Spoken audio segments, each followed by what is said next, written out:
Hey gang, I'm Joe Edelman and welcome to The Last Frame Live. Tonight, it's time to talk about how to hold your camera. Look, I know that's kind of pretty basic. I'm sorry, but it's amazing how many people get it wrong. For all the wrong reasons. That's the challenge. Also, I have a quick new DIY tip to go along with that, and of course, the exclusive Last Frame Photography Q&A. So start typing. If you're here, seriously, how can I help you tonight? I'll do my best to answer all of your questions in the next 60 minutes. And of course, if you're watching live and if you've been here before, you know the drill. Please leave me a note in the chat. Let me know who you are and where you're watching from. And if you're watching the replay, no worries. Drop a comment below the video. Let me know you were here. Already we got David here from San Diego, Jay in Southern Colorado, Danny's here from Las Vegas, Nick is down in Maryland, Joe, Mr. Pentax out in Vista, California. I got Calvin up in Maine. Let's see, Shawkette, not sure where from, but glad you're here. Thank you. Listen, all of you are part of a growing global community of photographers in over 100 countries who tune in to watch The Last Frame every week. And for that, I will work really hard to help you with your photography tonight. It would help a lot more people find out about The Last Frame. Do me a solid, just hit that thumbs up right below the video. Look, the more thumbs up, the more YouTube recommends the show to other photographers. You know, it's the algorithm thing, right? And of course, while you're down there, feel free to hit that share button. Let your photography friends know that we are streaming live on YouTube right now. Facebook, Twitter, fastest way to get the word out. So let's dig in. I've got some real quick photo news for you tonight. So we'll do that. And I'm not going to get into all the details. I'm going to point you in the right direction if you want to learn more. It's Sony news. They've been teasing for a couple of days that they had a big announcement today. Indeed, they dropped 2 new pieces of gear today. Kind of interesting, but nothing game-changing. A new compact mirrorless camera, the A6700 APS-C. It's a 26 megapixel camera. It'll shoot 4K video up to 120 frames per second. Looks like a nice kind of incremental upgrade in that smaller series, the APS series that they have. And then actually, I think a lens that offers a lot more opportunity for a lot more photographers is the 70-200 f4 macro G lens. So big selling point on this lens, super, super compact. If you travel a lot, if you're looking for something, that you can put on a full frame camera, but it's still lightweight, easy to use, and you can get macro. I believe it'll give you a 2-to-1 macro or a 1-to-1 if you add a teleconverter on it. Pretty nice little lens. It is a zoom that extends, right? So it's not a self-contained zoom in the process. So obviously do factor in how and where you would use that lens, but from a quality standpoint, there's absolutely nothing that you are losing out there at all, okay? All right, and that's it for the news. Nothing else particularly great. Actually, you know what? Today is what, day 2? Yeah, today's day 2 of, the Amazon Prime Day stuff. So if you're here, or for that matter, if you're watching the replay, be honest. I promise I'll refrain from busting on anybody from gas purchases, okay? But if you picked up a good deal on Amazon, or if you know of a good deal, there's still a couple hours left, right, today? So share. What did you find during the Amazon Prime days? So I'll tell you what I found. In fact, I should have brought it here with me, but I promise it's nothing special. I made one purchase during Amazon Prime days this year, and it's a fanny pack. Like straight out, 1980s fanny pack? Yeah, fanny pack.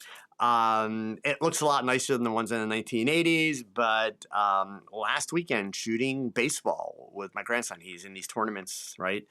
And I just did not feel like having to wear a vest, because I have a lot of vests that I wear with tons of pockets, and I put, all kinds of its and bits that I want to be able to have handy. And it was crazy hot, crazy humid, and I did not want to wear the vest. So my wife has a fanny pack, and it's black, so it's like, okay, cool, I don't mind wearing it. So I borrowed that, and honestly, the whole time I'm going through that day, I'm like, why have I not done this sooner? Just so much easier, and it's less weight, less hassle. So I had to give her her fanny pack back, and I wanted one that was a little bit smaller than the one that she had. Found a nice one for all of $6. So that was that was my big Amazon Prime find. But yeah, if you found something, you got yourself some gear, share it.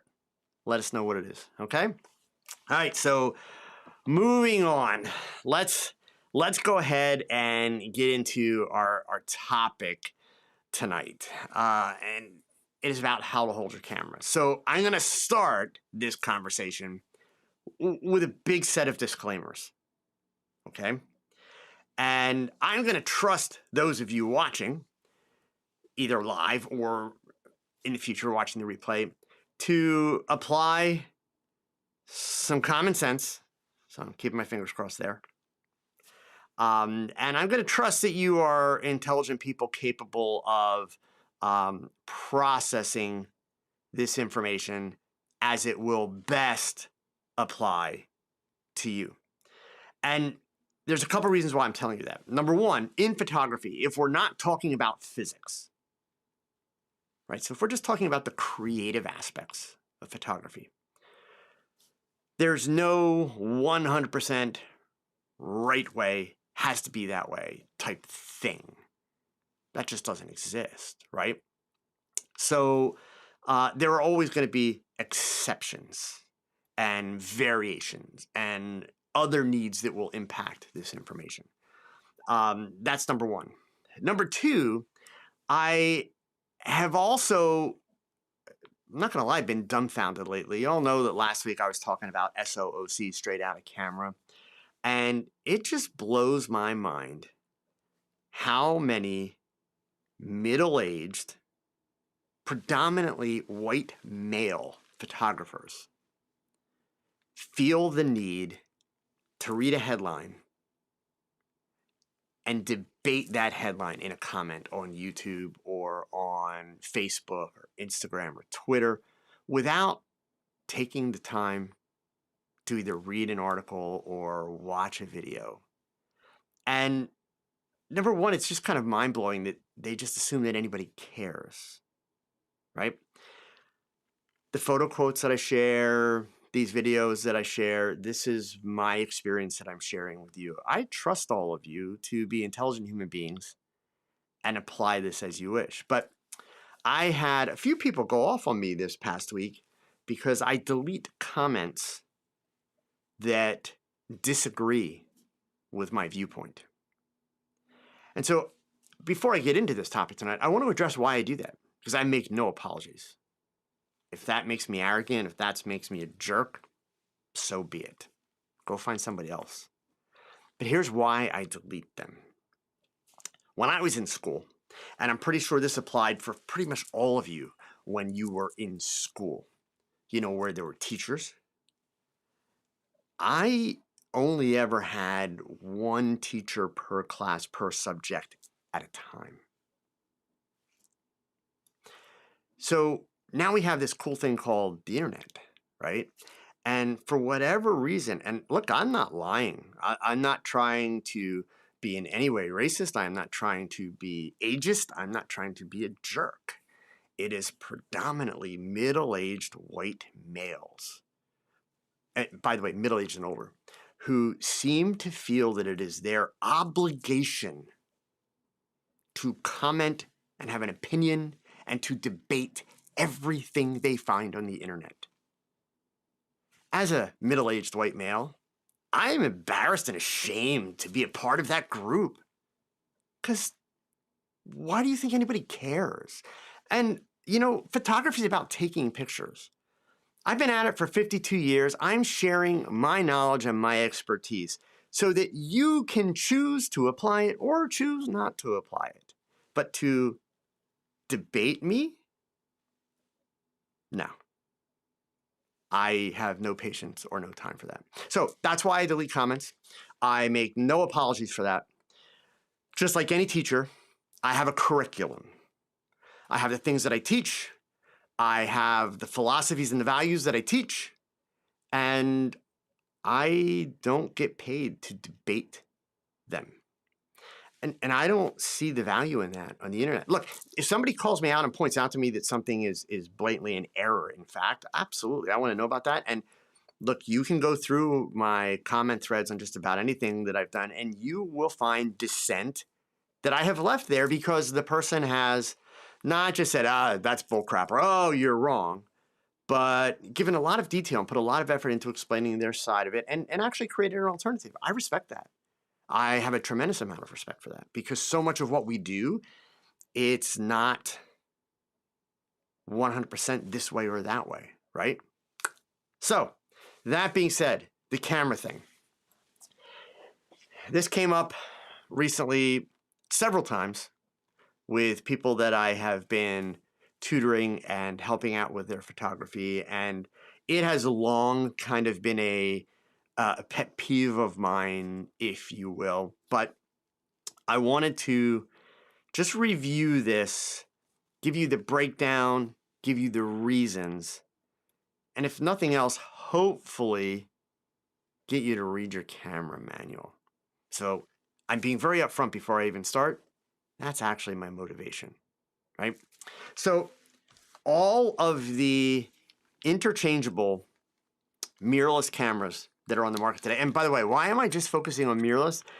Because, there's smartphones. I could include DSLRs in this conversation too, but since mirrorless cameras are kind of the, number one sold on the market and, considered to be like the future of cameras, we're going to focus on mirrorless. So I don't care. I don't care what brand.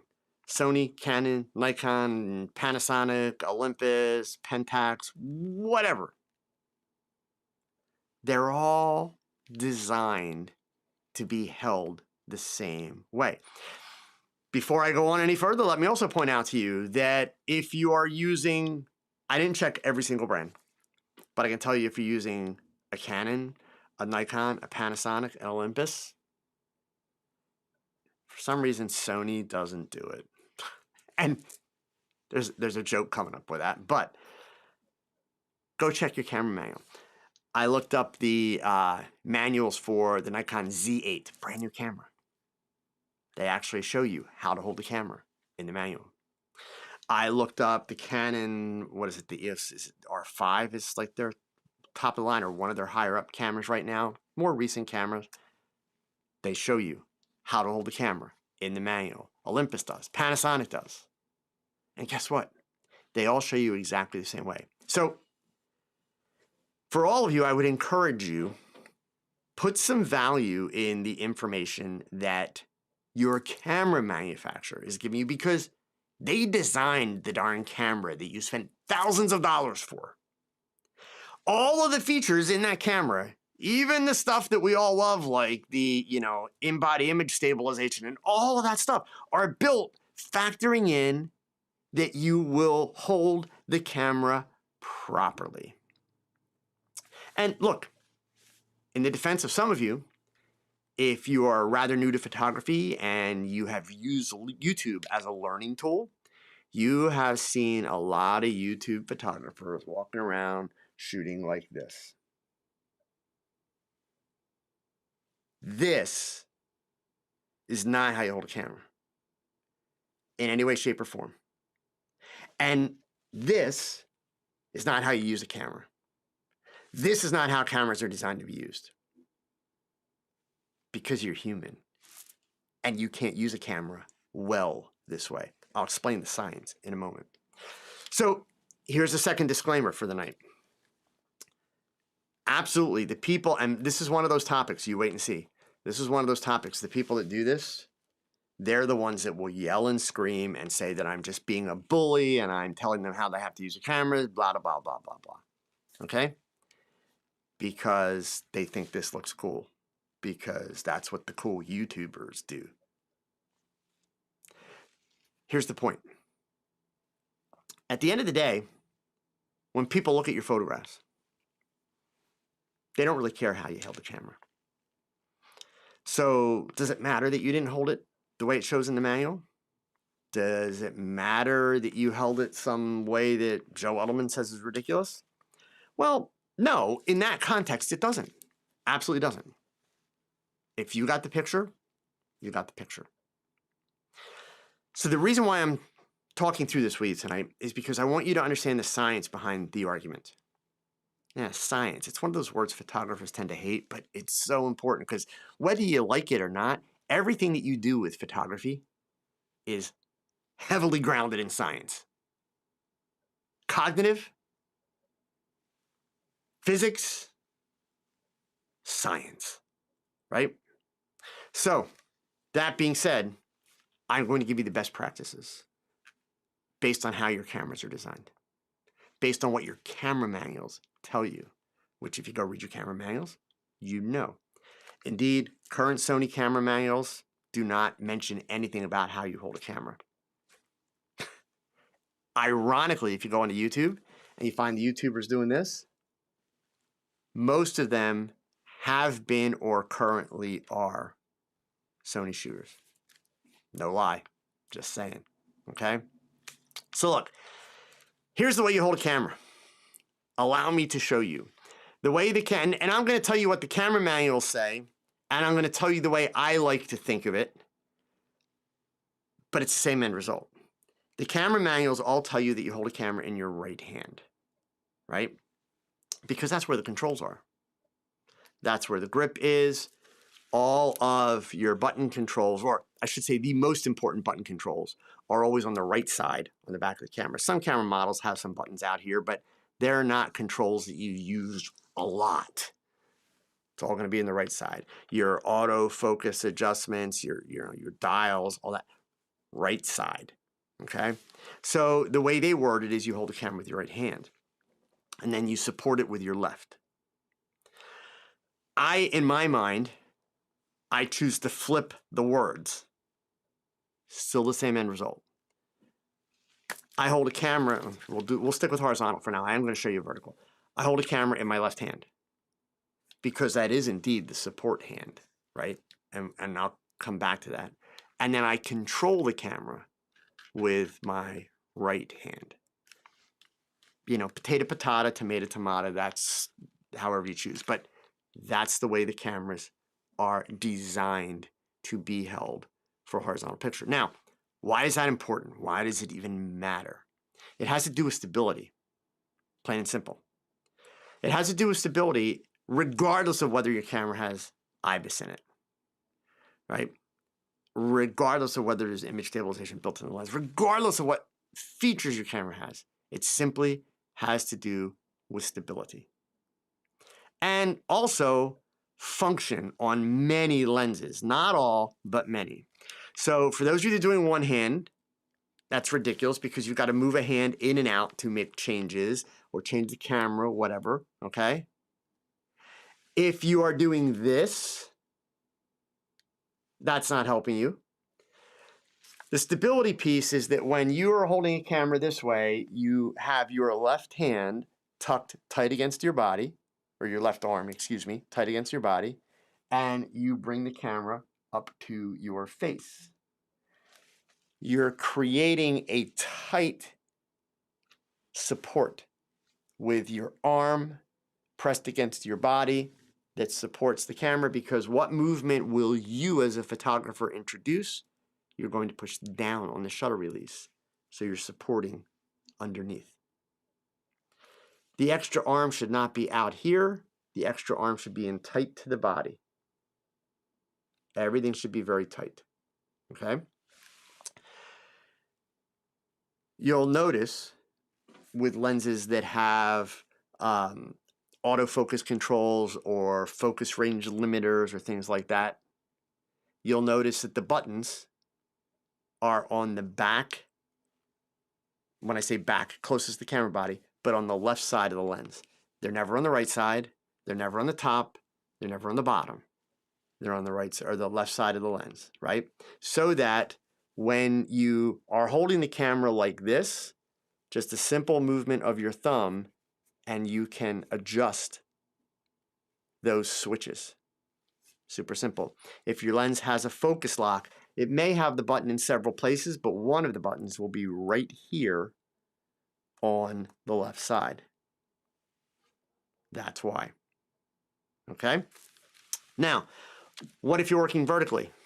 Well, I'm going to switch for a second. If you're working with a camera with a grip, like this one, this is the same one. This is Sony A7R4, but this one has a grip. The nice part of it is you've got a shutter button on the bottom corner, right? So you can have a shutter button there, or you can have a shutter button there. So you're going to use that button, and you're basically holding the camera exactly the same way, right? If it's horizontal, you're like this. If it's vertical, you're like that. Notice my arms and my hands don't have to change. But what if you don't have a grip? Does this mean like you have to grab my grip? No, of course not, right?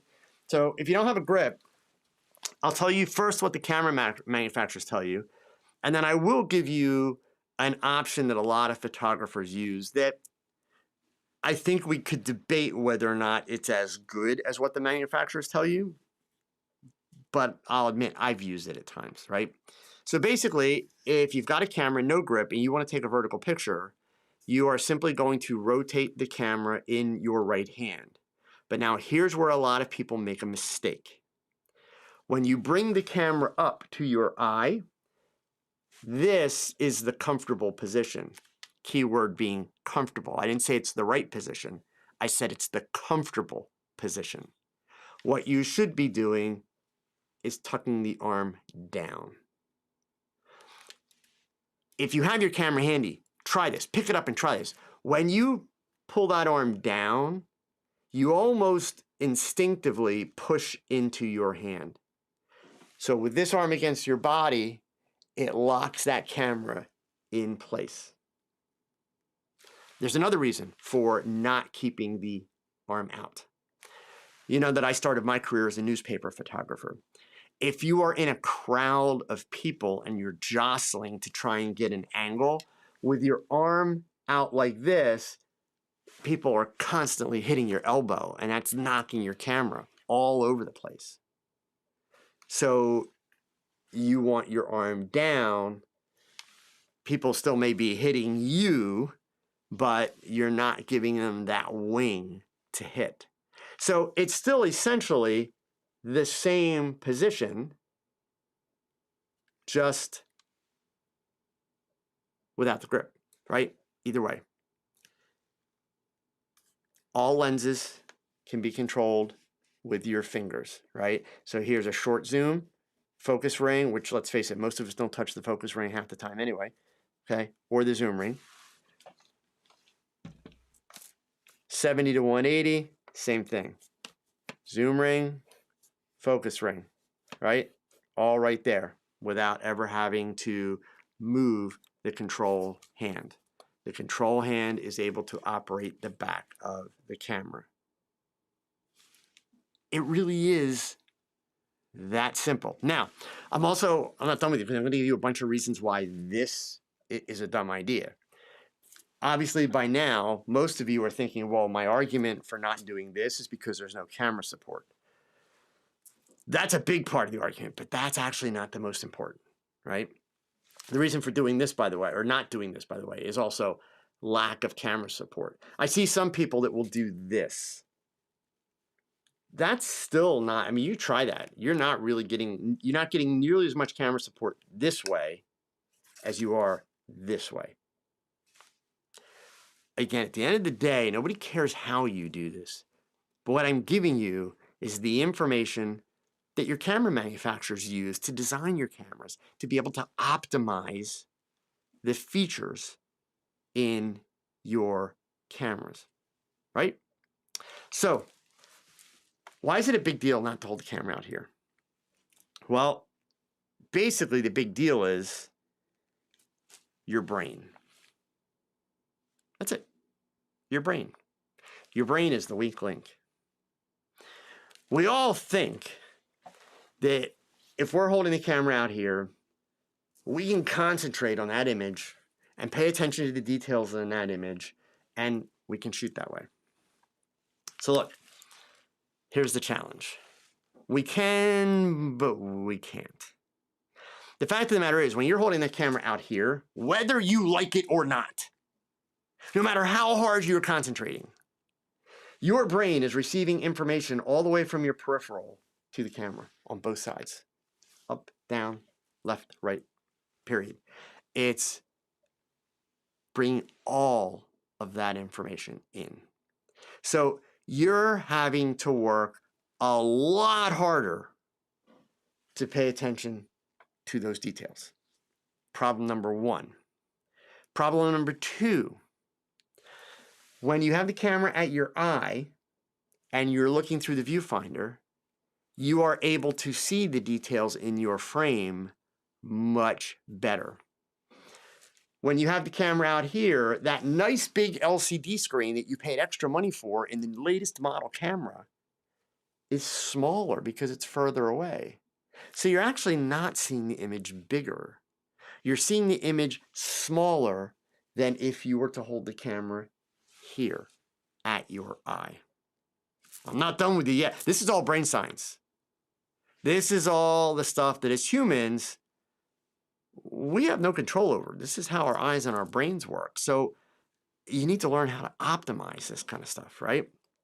So next thing, let's talk about depth of field. Okay, actually, no, let's talk about overall lighting and exposure.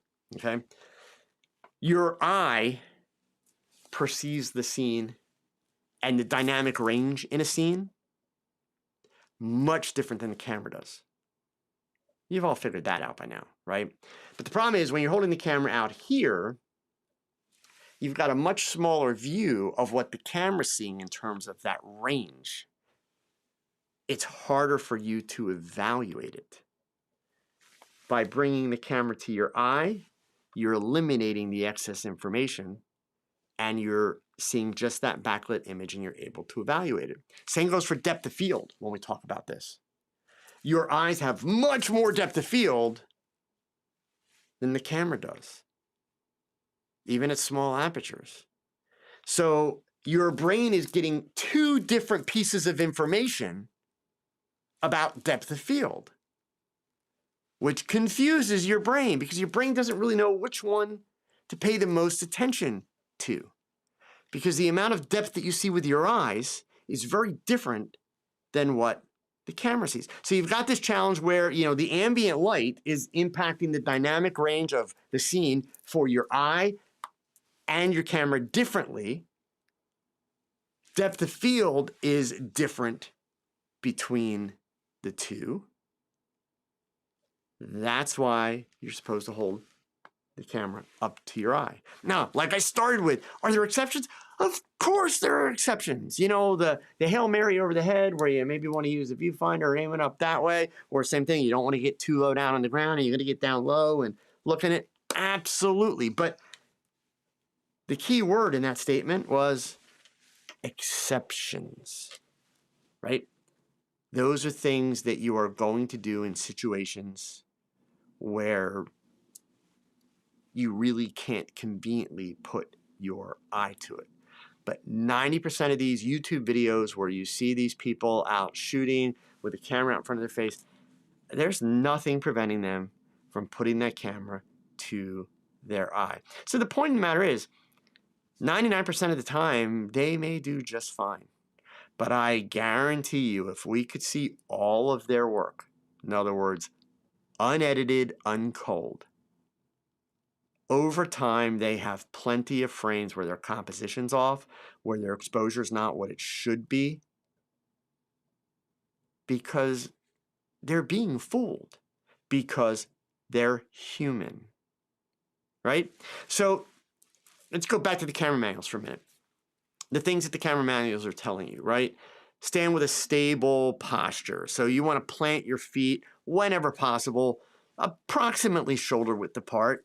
That way you've got a solid base, right? It's going to help you reduce any unnecessary body movement that could potentially introduce shake. And remember, all this conversation, I'm leaving out the stabilization features of the camera. I'll come back to that in a minute, right? Obviously, the way you hold the camera, that's next on the list, right? So again, the way they describe it in the manuals, hold the camera in your right hand securely, okay? You want your palm against that back corner for stability, and then support the lens with your left hand, and you cradle it from underneath. When you bring it up to your body, this left elbow should be tight against your body, right? Also, by the way, I didn't talk about it. Depending on the size of the lens, right, you're going to adjust your grip, the distance from the camera, to be able to balance things, right? So even in the case of a grip with this particular, this is the Tamron 70 to 180, and it's the Sony a7 IV with the Sony grip on it, right? I tend to actually drop the grip right into the bottom of my palm, and then my hand is up there. But that's not as stable because the camera could slip off my hand there. So this is the comfortable spot. But if I'm working at slower shutter speeds, I'm going to force that hand out onto the lens and come up this way. Because now what I've done, it's a little bit more awkward. But what I've done, I've created a solid base under the lens, and this piece of the camera is pressed up against my arm more than it was when it was on my hand. So I will make that adjustment if I know that I'm in a situation where I'm going to be relying on the image stabilization more. Okay, so again, I'm going to come back to image stabilization. Elbows.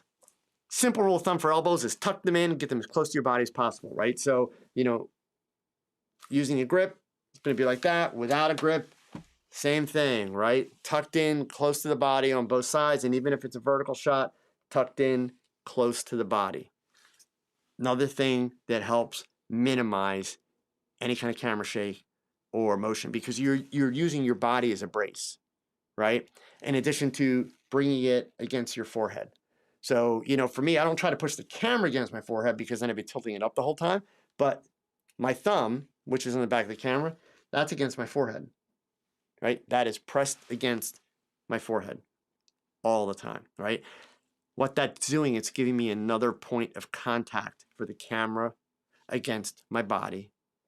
Helps reduce vibration, body movements, etc. Okay? Goes without saying, camera straps are actually very wise. In fact, I recently just switched my straps. If you've heard me in the past, I've talked about the fact that I really love the Domke straps, which are currently sold by Tiffin. They are still my favorite strap in the world, but I've just switched over to Peak Design, mainly because of that monster in the back, because it allows me to move the straps from the lens to the camera bodies a lot easier, right? So, and it also allows me to attach and detach the lens very, very quickly with these little gadgets that'll hold up to 220 pounds, right? Also, a couple reminders since we're talking about, proper technique for holding a camera. A little bit of practice goes a long way. So not just in terms of how do you hold a camera, but in terms of your shutter release technique, right? If you're the kind of photographer that gets your whole hand in on it, and I'm exaggerating a little bit, but not really, right? So if you're the kind of photographer that tends to cause motion, practice, right? Yes, there are times where you need to depress that shutter release quickly, but you should be doing it softly. So you're easing into it, right? That's kind of the key as far as that goes, right? You don't want to jerk the camera when you're doing that. So, quick summary. Why does it matter? Why should you care? As long as you're getting decent pictures. I know I left out image stabilization. I'm getting there, right? But, why should it matter? Why should it care? It's simple. It's about optimizing your ability to get great shots every time. That's what you should be doing if your photographs matter to you. So what about the fact that cameras today have incredible image stabilization? 5 stops, 7 stops, 8 stops. That's amazing, right? That's the Sony 200 to 600. I've been able to handhold that lens at a 1/16 of a second at 600 millimeter, which is ridiculous. Would I ever actually go shoot something that way? No. So those were straight up test shots. But were they tack sharp? Oh yeah, because of the image stabilization. So does that mean I don't really need to pay attention? No. It means that I'm going to use image stabilization as my backup. my plan B, if you will. Plan A is for me to stabilize the camera, always. That's plan A. Plan B is to use image stabilization.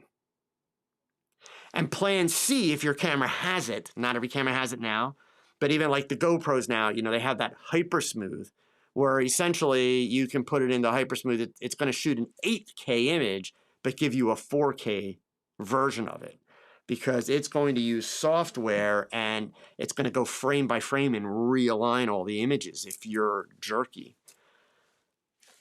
That's a lot of wasted opportunity. If I've got that many pixels, I want that many pixels in my shot.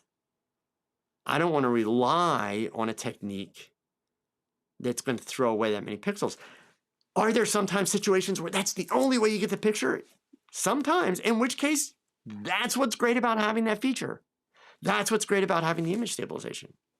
But otherwise, good habits will get you consistently great images.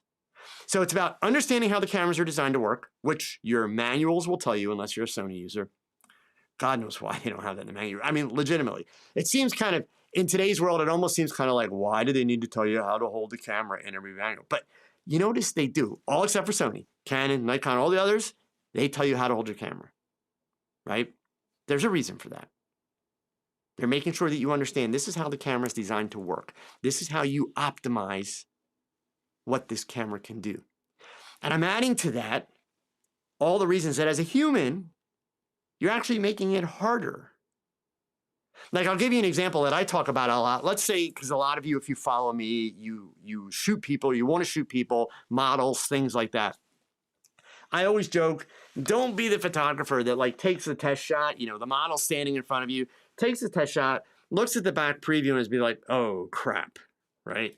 That's never a good thing to say. But then that same photographer doubles down on the problem and they kind of take a step backwards and it's like, and they're just staring at the model, like staring, because they're looking for some kind of inspiration, like that epiphany of, what do I do to make this better, right? Because there's something that's just not right, but they can't put the finger on it. So it's like, that's not the way to do it. For two reasons. Reason number one, your subject is like, what the hell is he looking at? And the longer you look, the longer or the more they're starting to think, okay, they have no clue what they're doing, right? Reason number two, it's the same reason you don't want to do this. While you're standing there looking at your subject, your brain is getting all this data, whether you want it or not. No matter how much you're concentrating on your subject, your brain's getting all of that extra data. And you're having to sift through it to try and figure out what to fix. By comparison, you take that test shot, you look at it like, oh, crap, you don't say it out loud, you think it. The best thing you can do is pick the camera right back up, put it to your eye, and keep taking pictures. Now, I know some of you are thinking, but Joe, you just said the picture sucks. Why would I keep shooting a sucky picture? Simple. When you do this, you're eliminating all the foo-foo. It's a lot easier. We've established it's a sucky picture, but it's a lot easier to look at a picture through the viewfinder and be able to evaluate, what do I have to change? Is it the pose? What is it? And the other bonus is that subject in front of you, instead of, oh crap, and you like, they see a camera aimed at them and they're hearing click, click, click, click, click. And I promise you, that's exactly what every subject wants to hear. They don't want to hear, oh yeah, great, oh yeah, oh awesome, oh baby, that's hot. No, that is not what they want to hear. They want to hear click, click, click, click, click. So you put the camera up to your eye, and now you're seeing that bad picture, and it's a lot easier for you and your brain to evaluate what's wrong with the bad picture, right? So it's about understanding camera design and understanding brain capabilities, if you will, cognitive capabilities, And that's why you don't hold the camera out in front. Okay? And tonight's DIY tip that goes along with that. So it's a simple one, it's a short one, and I'm just going to describe it. I'm not going to spend a lot of time on this one. But an added stability piece, right? Obviously, you can use monopods, you can use tripods, right? There's all different ways in addition to your hands to stabilize cameras. Back in the day when I did newspaper photography, there was another trick that I did. Now, keep in mind, this was also back in the film days. In fact, I was doing newspaper photography when ISO 1000 film first was released. And believe me, it was crap noise and, or not noise, but grain. But the point is, when I started doing newspaper photography, film only went up to 400 ISO. And then, of course, we would push process it to go beyond that. But the point is, there were a lot of times where you were shooting images at really slow shutter speeds. And it wasn't with the goal of getting something blurry. It's simply that the film was not fast enough. So a trick that I used, which my father actually gave me the idea, and it worked great. He was not a photographer, but he was a tinkerer, and he built stuff all the time. So in his workshop, he had some 1/4-20 screws. The threads on the bottom of your cameras, that's 1/4-20. When you hear that phrase, okay, it's 1/4-20 threads. That's what you find on the top of a tripod, etc. He gave me a 1/4-20 screw, and you could tie anything on the end, but what he gave me was a nut that would go on a 1/4-20 screw. And we used fishing line. We used some high-strength fishing line. You could use string. You could even use like a high-strength cord. It's got to be thin. But we tied one end of the fishing line around the end of the 1/4-20 thread. Really tight. And then I held the camera, measured the length of the fishing line until it hit the floor, and then added about 6 inches. And then tied the the nut to the other end of the fishing line. So obviously a bolt, a nut, and about 5 feet of fishing line, I could wrap that up into a tiny little ball that fit in my camera bag. And if I needed a little bit of extra support, all I had to do was take it out of the bag, unravel it, screw the 1/4-20 thread into the bottom of the camera. And it doesn't have to be all the way in tight, just far enough that it grabs. Drop the bolt to the floor and stand on it. Like put my foot on the bolt, or excuse me, the nut, okay? My father would be laughing at me horribly because I keep mixing that up. So drop the nut to the floor and then stand on it. And then lift the camera up until the string is tight.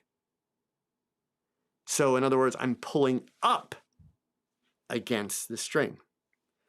It has the effect of creating tension and stability in the camera. I'm going to measure that string out. I still want to be able to have my arm against my body. So I've got to get it based on my height so that I'm able to just push a little bit and make that string tight. If you're off by a little bit in your measurements, you just slide it a little bit further under your foot to adjust. But by doing that and then pulling up, you're creating that extra tension, and it helps stabilize the camera. If you do hiking, nature, wildlife stuff, but you're not a tripod shooter, but every now and then you need one, it's a great way to work, especially when you factor in all of the image stabilization capabilities that we have in the cameras today. You know, we didn't get any camera support back in the film days, right? So that it was all on you. If you didn't have a tripod, you're going to use that string, or you're going to find a place to be able to lean against or set your camera on.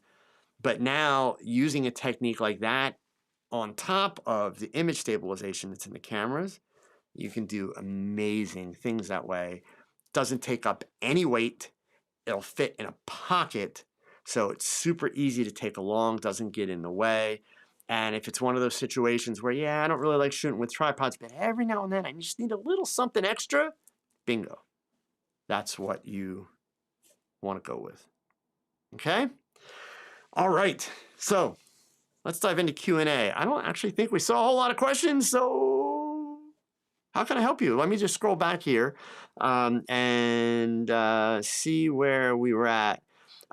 David had a question here. A long while ago, you had an editing table that's supposed to be used in place of a Wacom. I never saw you review it. What did you think? So yes, I had been sent one that I showed you guys actually like the day that I received it. That was I'm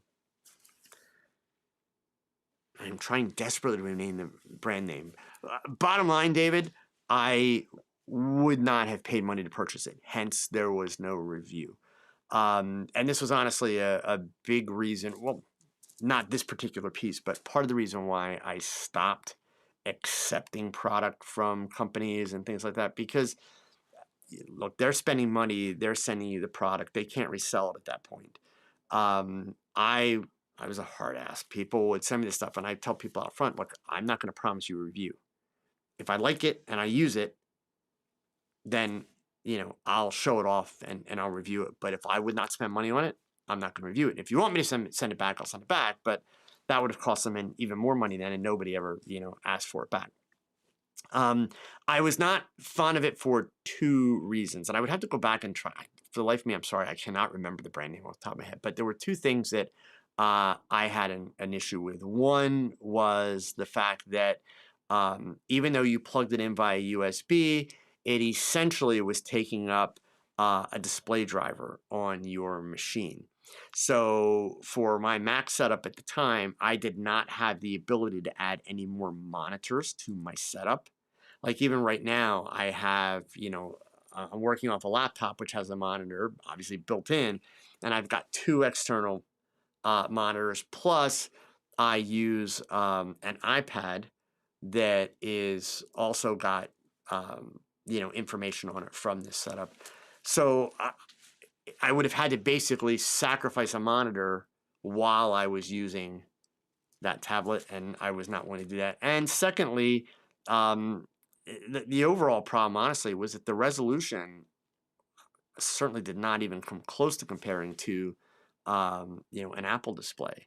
So it was kind of one of those workflows where I could have done some things on the tablet, but not everything on the tablet.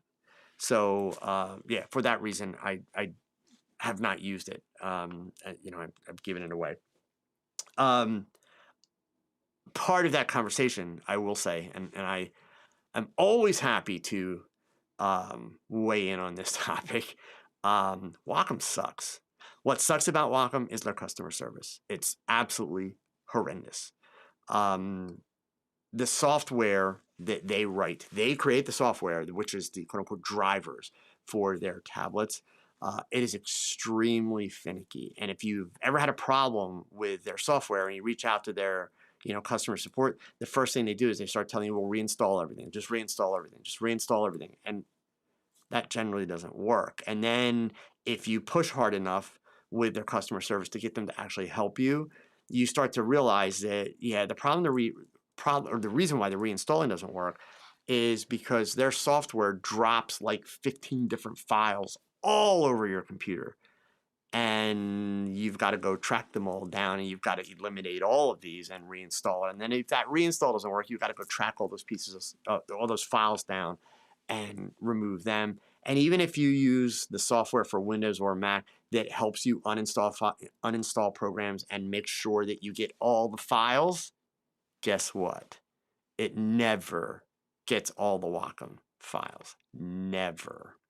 So, I went through that whole scenario with Wacom 4 different times, and I refuse to ever put a dime in their pocket again until they can prove to me that they have created much, much better software. So, and the only way they're going to do that is to basically start from scratch, because part of the problem they had with their software, it was kind of so patchwork that the minute Apple or Windows, I had the problem with both. I started using Wacom when I was a Windows user. The problem was that the minute Microsoft or Apple updated their software, it broke the Wacom software, right? And then it would take them a month or two to catch up and update it, and it was just an absolute, nightmare. So that's why I gave up on them. Let's see, Nick here. Joe, you're apparently invading my brain and reading my list of pet peeves. Uh-oh. First, the SOC badge of honor, and now holding the camera out front. Next up, vibrance and saturation turn up to 110. Yeah, that's usually not a good one either. I got to be honest, though, Nick. I don't see as much of that as you do, apparently. It is unfortunate when we see that because it almost never looks good. But yeah, I haven't run into that one as much. When it comes to processing, the bigger problem that I have, I mean, you want to get me going on a pet peeve. It's the fact that so many people, and it's the kind of part two of the SOOC conversation. It's just so many people do not know how to process images. In the last couple of weeks, I've judged 3 different camera group competitions, okay? And all 3 of them, the images were severely lacking, but what was lacking was not the photography. What was lacking was the processing. There were potentially amazing images that I was looking at that looked like crap. And what it came down to is it wasn't even so much that those photographers were being lazy. So I want to be really clear. It was that those photographers had not learned the importance of processing, but more importantly than that, how to process their images to get, the most out of them. And so I was, reviewing images with people and pointing out, like, this image has, it's got a lot of orange and it's got yellows and it's got greens, and people are like, where in the world is the orange? There's no orange, right? And then I'd open that file up in Camera Raw and go to hue, saturation, and luminance, grab the orange slider and turn it up, and all of a sudden, look at all that orange, right? So the ability to spot that, yeah, that comes from practice. That comes from experience. But if you don't prioritize the importance of processing your images, you never get around to learning that, and you never get around to, reaching a point where you can see that and see that opportunity. Photographers spend incredible amounts of money on cameras because the manufacturer advertised, well, this camera has 15 stops with dynamic range, yada, yada, yada. But what you have to understand is 15 stops with dynamic range does not exist unless you process for it. The preview images that you're going to get, right, they're not going to have 15 stops of dynamic range in them. They're just not.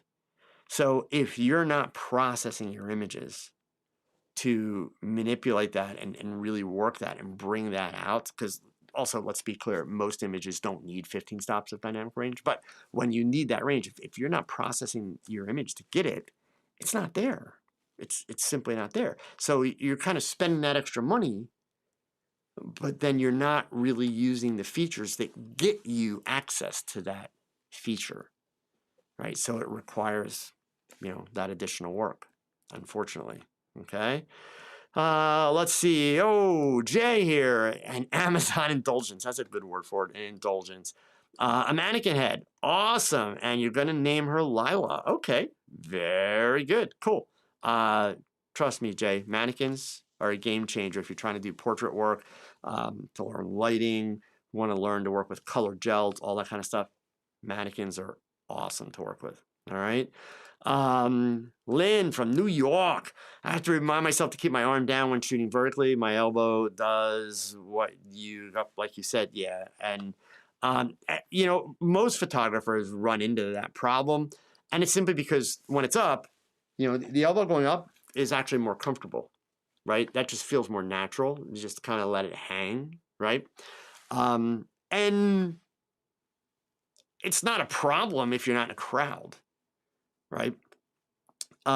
Yes, you get a little bit more stability by doing this, but this isn't horrible. You still got the bulk of the support coming from the left arm underneath. But the minute you get bumped or you're jostled, yeah, that's the wing that's going to get clipped. So yeah, if you do, work on bringing that arm down, you'll feel it right away. The minute you pull that hand down, it's like kind of clamps down on things, and brings that arm tighter into the body, and it does. It stabilizes the camera more. I happen to know, Lynn's a wedding shooter, so she's shooting professionally. And believe me, for any of you that are wanting to make money or trying to make money or hoping to make money with your cameras, understand that part of your responsibility with your gear is to use it in such a way that maximizes its potential at all times and minimizes the possibility of missing or ruining a shot. That's why this stuff is so important, right? You don't want to force yourself into the trap where you're spending hours in post-production to fix things that you missed because you couldn't see the image clearly, or fall into the trap, which I see a lot of those YouTubers do that I'm talking about. If you look at the images on their LCDs while they're shooting, they're not really composing. They're leaving tons of space around it, and then they just crop it in post. The ridiculousness behind that is that they're telling you, spend thousands of dollars on this camera because it's got 50 or 60 megapixels, and then they use 30. Why would you do that? Why would you spend all that extra money for a camera with all those extra megapixels and then not use them? Like, that makes no sense. That's making a conscious decision to have an image that is not of the quality that your camera is capable of having. Are there situations where you might have to do that just to get the picture? Exceptions to the rules? Of course. But should that be standard operating procedure? Hell no. Never. Right? That's the point. So let's see here. We got a couple minutes, guys. If you got any questions, I'll gladly answer them because I'm about to run out here. Let's see, from Sam. Years of shooting events with a giant Metz 45 flash attached to the left side of the camera got me in the habit of holding the left side up with the right arm tucked in when shooting vertical. So going over. Yeah, I mean, and again, that's kind of one of those exceptions, Sam. Back in the days when I was using a potato masher, and if you're used to the Metz 45, you've probably heard the phrase potato masher before.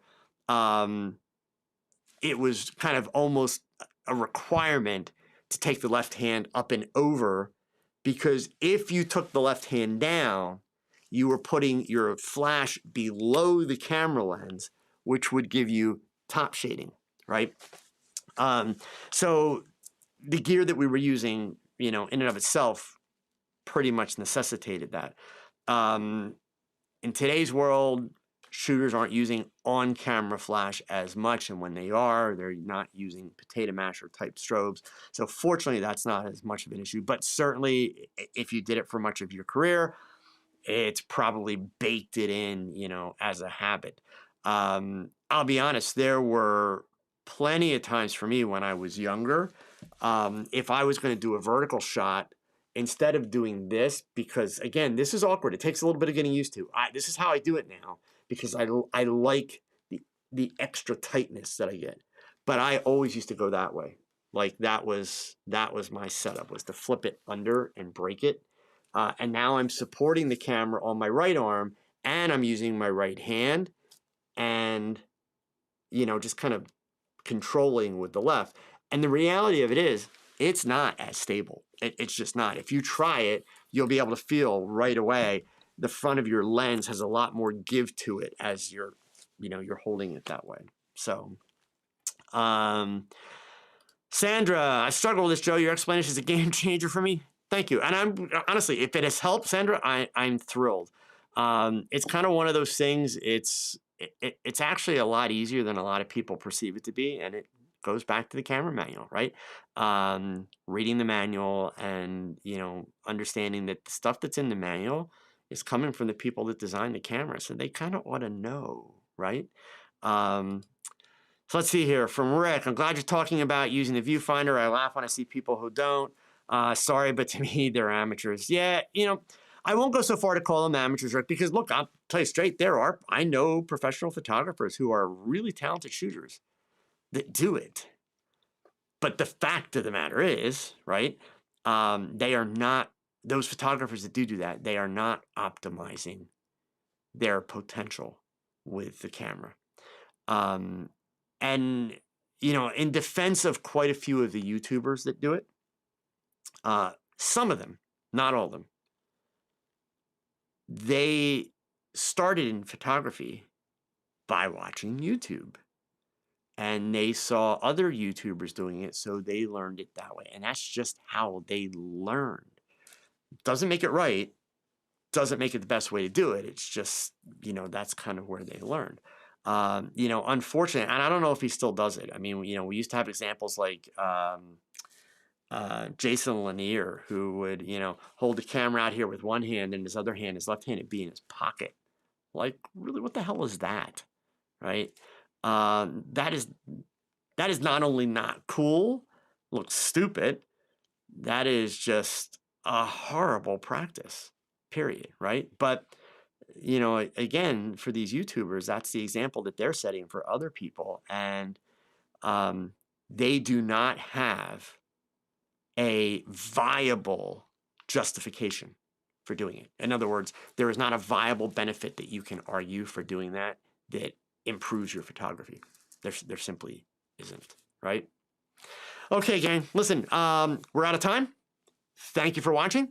I hope, as always, that you found some value in what I shared with you tonight. Remember, if you're still here, hitting a thumbs up. It does help other people find out about the show. And remember, most importantly, you don't get back the days that you waste. So if photography is important to you, please go pick up that camera and shoot something. Because your best shot, it's your work shot. It's your work shot. Your next shot. Do the work, gang. Adios.